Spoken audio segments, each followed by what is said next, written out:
नमस्कार बंधू आणि भगिनींनो, आज मला आपल्याशी दोन महत्वाच्या गोष्टी सांगायच्या आहेत। पहिली अशी की मंत्रालयामध्ये सहजपणे आपल्याला प्रवेश करता येईल यासाठी आम्ही डिजी प्रवेश ॲप सुरू करत आहोत। या ॲपचा डाउनलोड करून आपण आपले पसंदीदा दिवस आणि टाइम स्लॉट बुक करू शकता।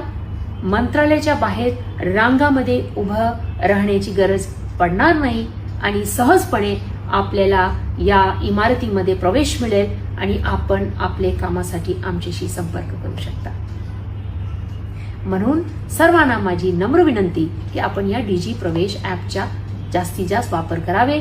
इथून पुढे आपल्याला रांगामध्ये उभे राहण्याची गरज नाही। दुसरा आम्ही असा केले आहे की 2047 मध्ये आपला महाराष्ट्र कसा असावा यासाठी आम्ही एक पोर्टल सुरू केला आहे। त्याचं नाव आहे विकसित महाराष्ट्र @2047। या पोर्टलवर जाऊन आपण एक छोटासा सर्वे आहे, एक 5 ते 7 प्रश्न आहे, त्याचा उत्तर आम्हाला दिलं तर आम्हाला आपली संकल्पना काय आहे ते मिळू शकेल। अशा प्रकारे इथून पुढच्या जो नियोजन शासन करत आहे त्याच्यात आपलाही सहभाग आम्हाला लाभेल। कृपया आम्हाला सहकार्य करावे। जय हिंद, जय महाराष्ट्र।